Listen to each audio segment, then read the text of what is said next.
Welcome to the Bioneers, Revolution from the Heart of Nature. Contrary to the myth in our culture that we separated individual, aggressive, competitive creatures, we're actually wired for empathy, wired for connection, wired for love, wired for compassion. So really, to move forward, all we have to do is to get back to our true nature. It's all alive. It's all connected. It's all intelligent. It's all relatives.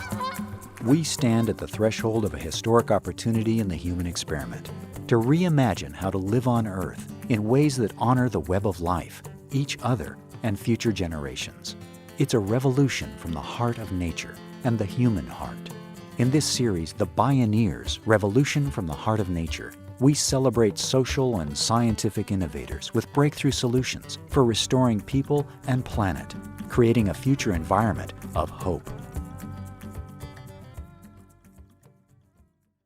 Support for The Bioneers, Revolution from the Heart of Nature is provided in part by Organic Valley Family of Farms and Mary's Gone Crackers.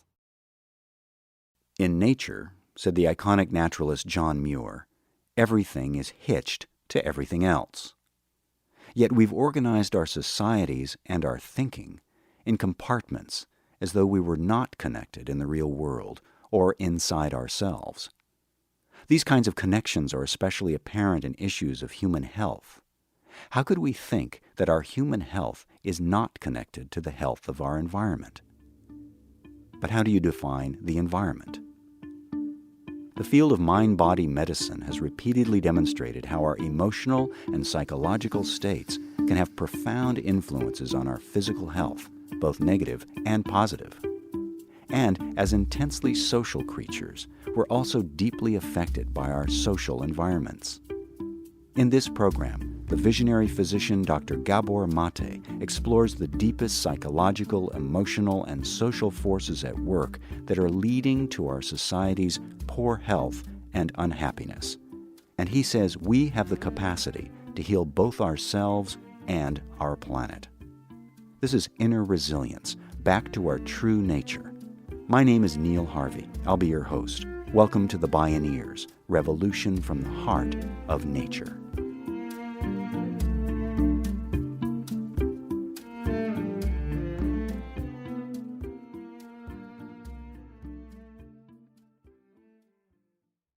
The Buddha said 2,500 years ago, he talked about the interconnection of everything, what he called the interconnected co-arising, interdependent co-arising of phenomena.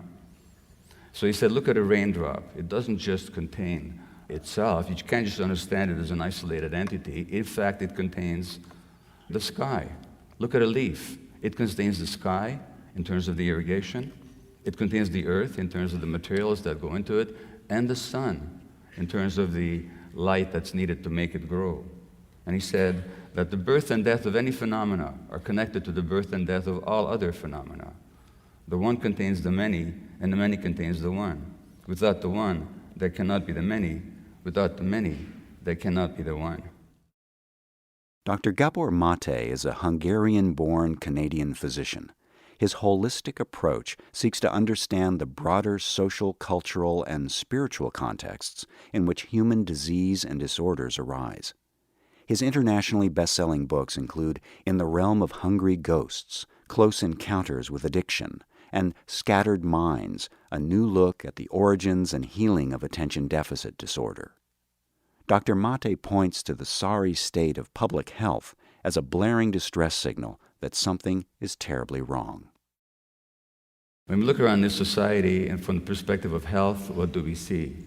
We see that 50% of adults in this society, which considers itself the most successful society in the history of the world, actually suffers of some chronic illness, heart disease, high blood pressure, cancer, autoimmune disease, whatever it happens to be. 50% of adolescents today are now said to meet the diagnostic criteria for one or another mental health condition.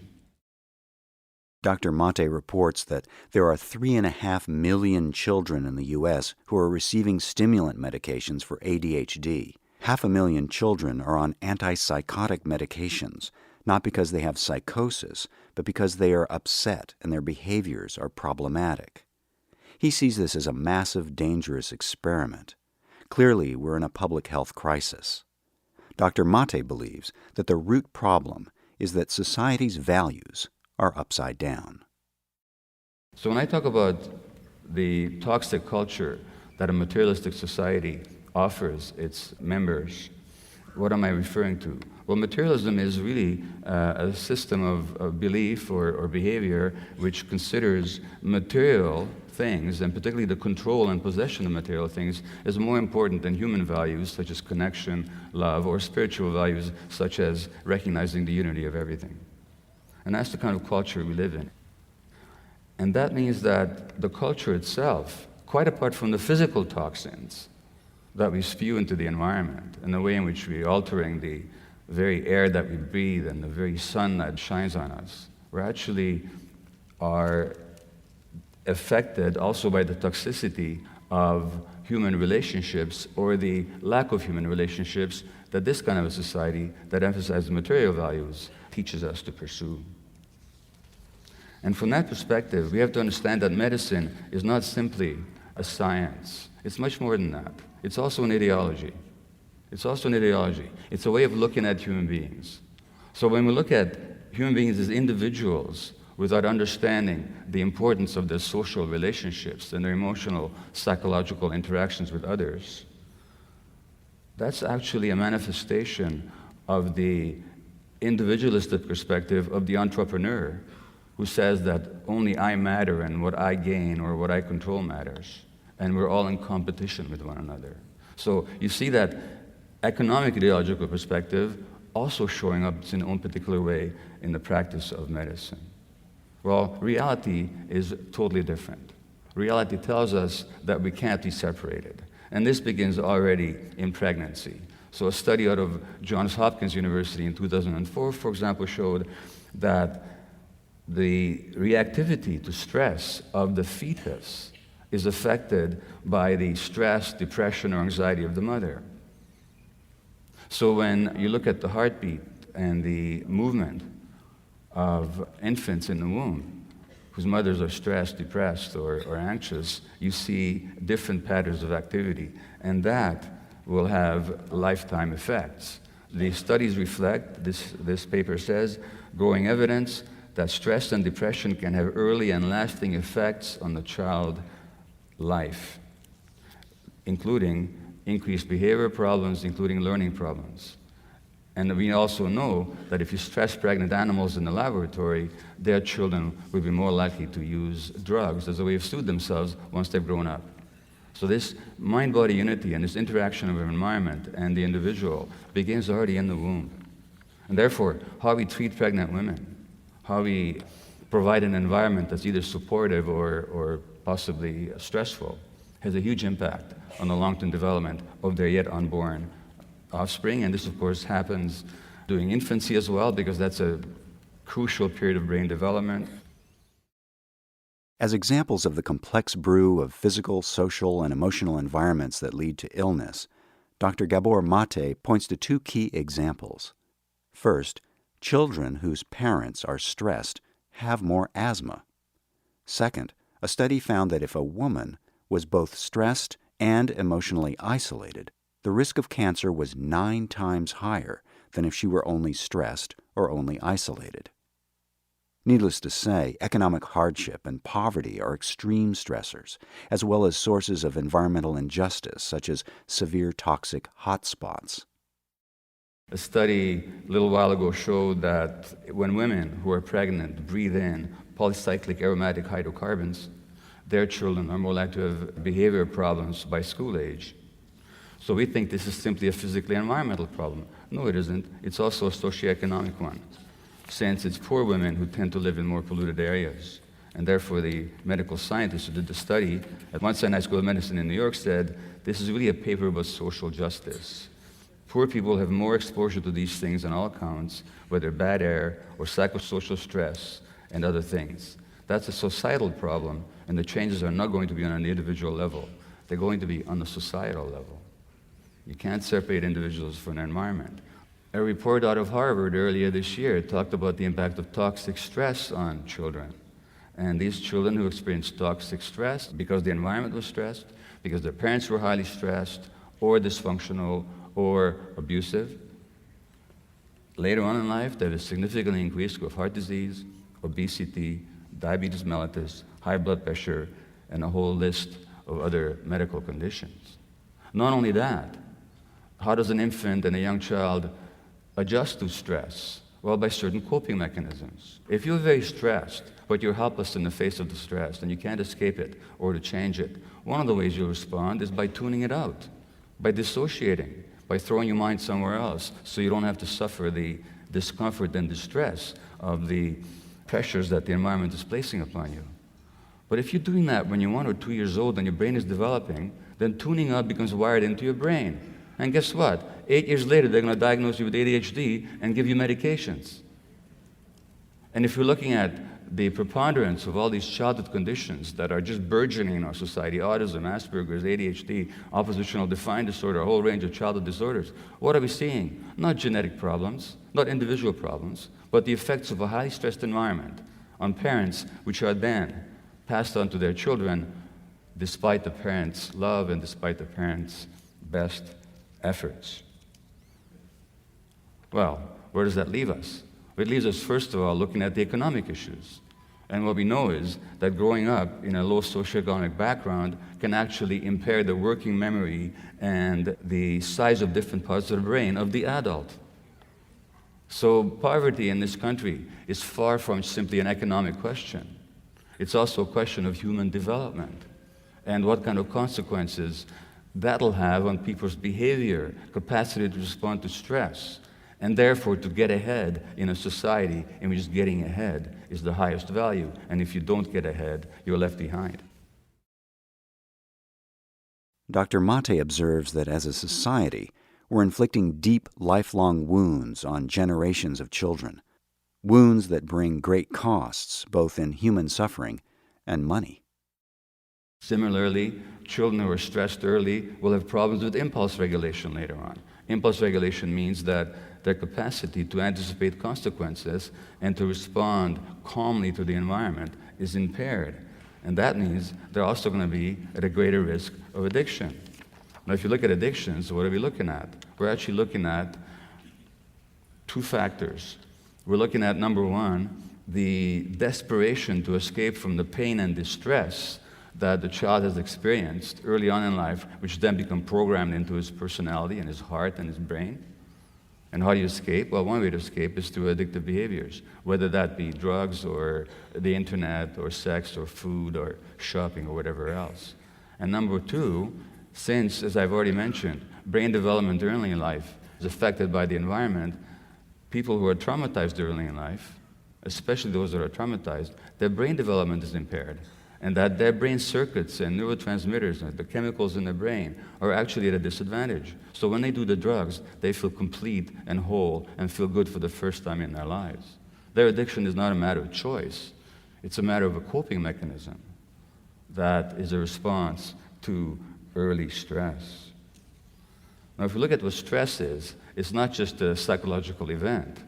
I've already alluded to it. It's a physical event. It sets off a cascade of hormones, particularly cortisol and adrenaline in your body, which in the short term, again, help you escape or to fight back, but in the long term, damage your heart, your nervous system, your intestines, and suppress your immune system, which then makes you more prone for all kinds of diseases, naturally. The clear through line in all these tragedies is stress. So what do we know about stress? If you look at what actually triggers stress, the significant factors that trigger stress are uncertainty, lack of information, and loss of control.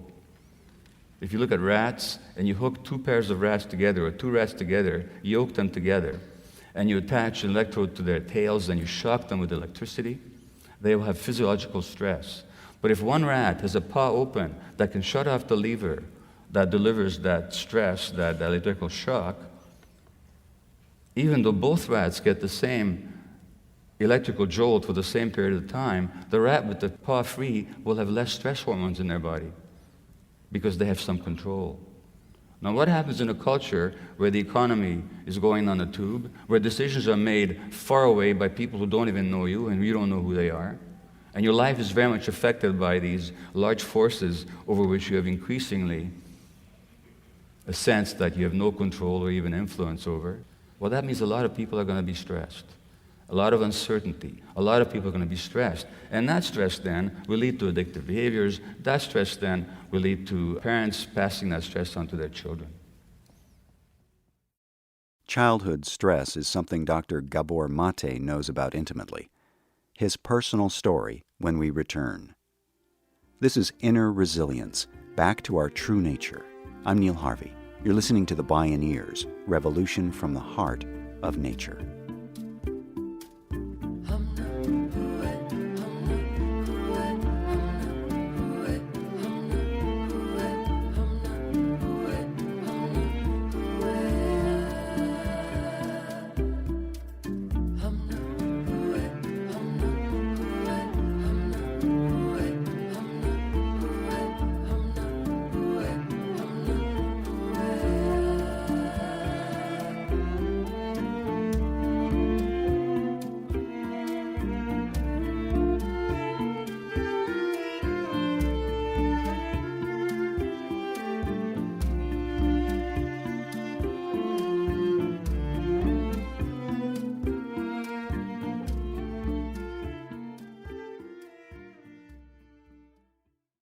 To explore all available Bioneers radio shows and video programming, please visit media.bioneers.org.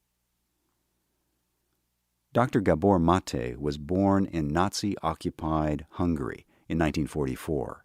He recently returned there on a book tour.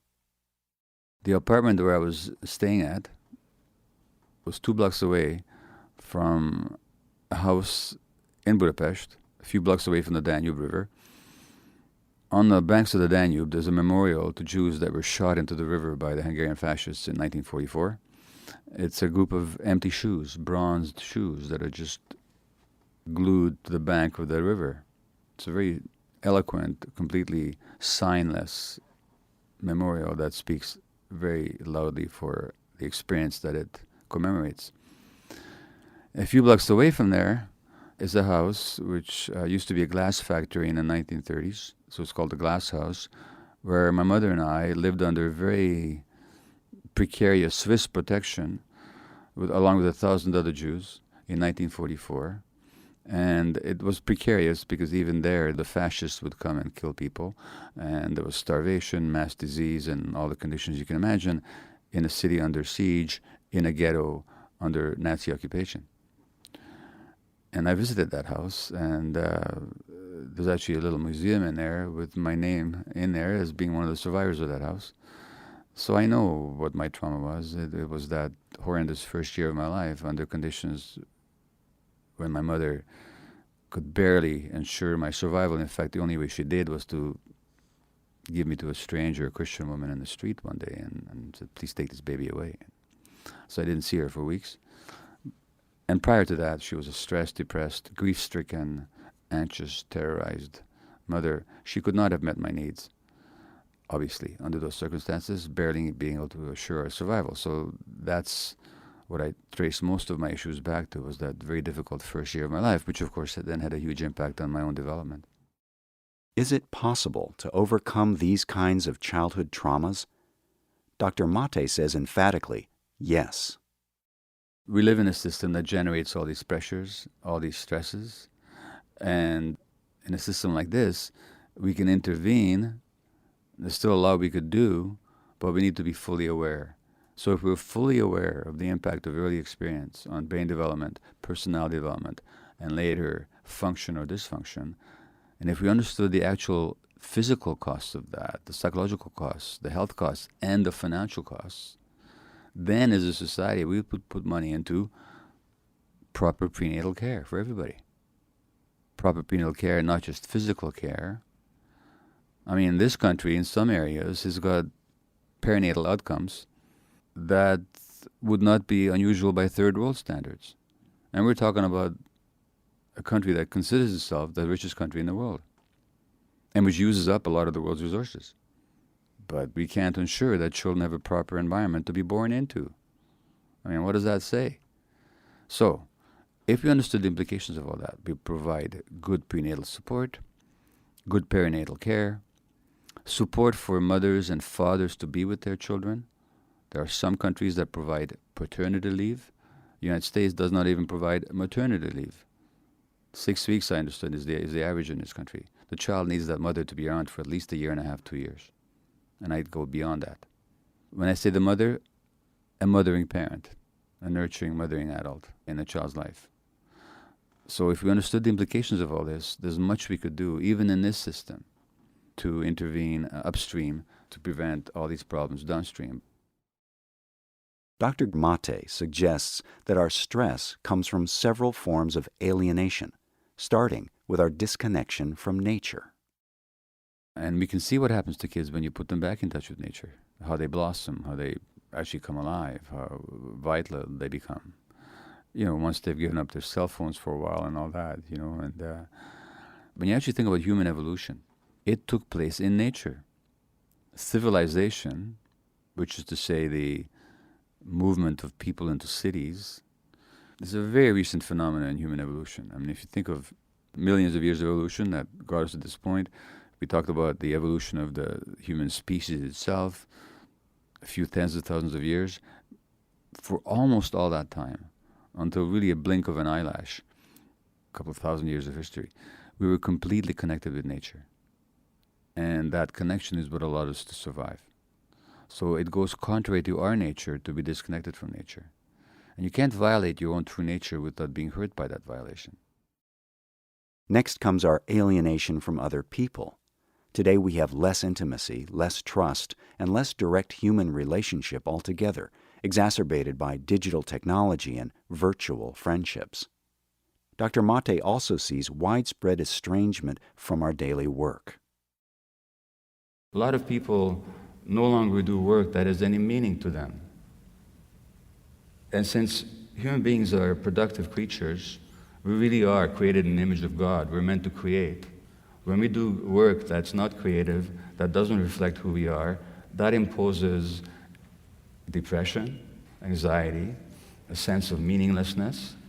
And when we have a sense of meaninglessness, we'll want to substitute that sense of meaninglessness or that sense of meaning that we've lost by all kinds of other activities. And then we get all hung up on how we look, or how people feel about us, what we can obtain, what we can possess, what successes we can achieve.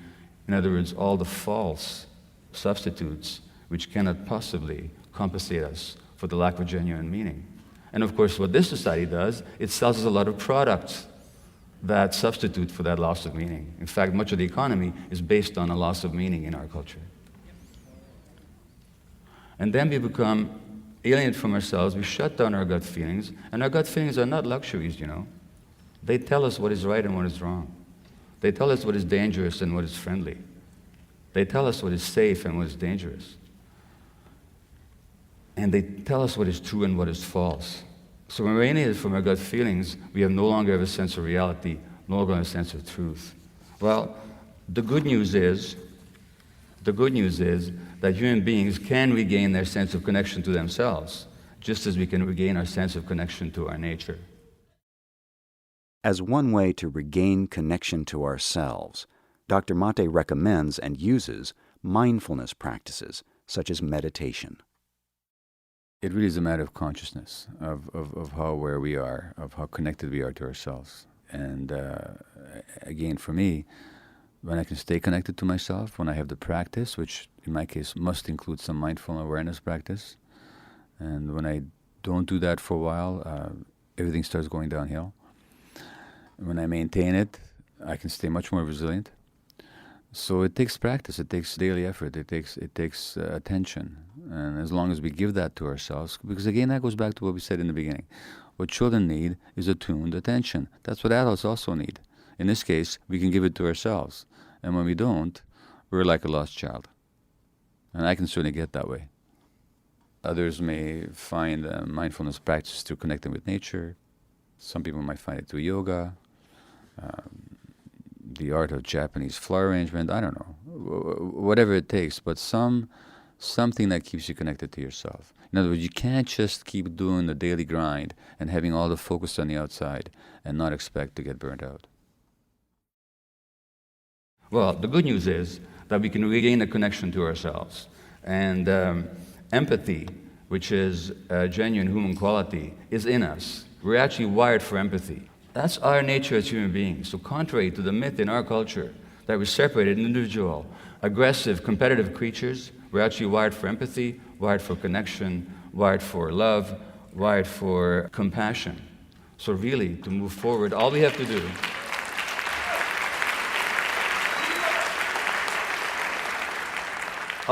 do not an easy task, but it's certainly available to us, is to get back to our true nature. Thank you.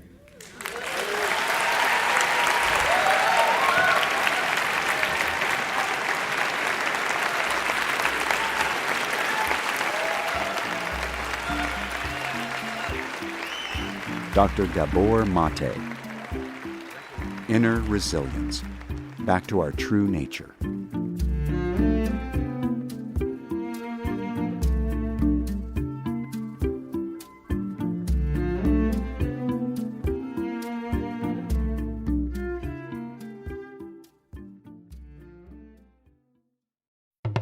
You can explore more Bioneers radio shows and video programming online at media.bioneers.org. For information on attending the National Bioneers Conference and Bioneers events in your area, please visit bioneers.org or call 1-877-BIONEER. The Bioneers, Revolution from the Heart of Nature is a production of Bioneers and Collective Heritage Institute. Executive producer, Kenny Ausubel. Written by Catherine Stifter and Kenny Ausubel. Senior producer, Neil Harvey. Managing producer, Stephanie Welch. Production management and station relations, Kate Hunter. Distribution is by WFMT Radio Network. Our theme music is taken from the album Journey Between by Baka Beyond and used by permission of Hannibal Records, a Rykodisc label. Additional music was made available by Jamie Sieber at jamiesieber.com. That's JAMISIEBER.com. For more music information, please visit media.bioneers.org. The opinions expressed in the Bioneers Revolution from the Heart of Nature radio series are those of the presenters and are not necessarily those of Bioneers and Collective Heritage Institute, the underwriters, or this radio station. My name is Neil Harvey. Thank you for listening. I invite you to join the Bioneers in inspiring a shift to live on Earth in ways that honor the web of life, each other, and future generations. This is program number 1113. This program was made possible in part by Organic Valley Family of Farms, organic and family-owned since 1988. Visit organicvalley.coop. Mary's Gone Crackers, healing the planet through conscious eating, gluten-free and vegan products since 1999. Learn more at marysgonecrackers.com. John Masters Organics. Feel good about looking good. Visit johnmasters.com. Funding also provided by a grant from the Park Foundation, dedicated to heightening public awareness of critical issues, and by the generous support of listeners like you.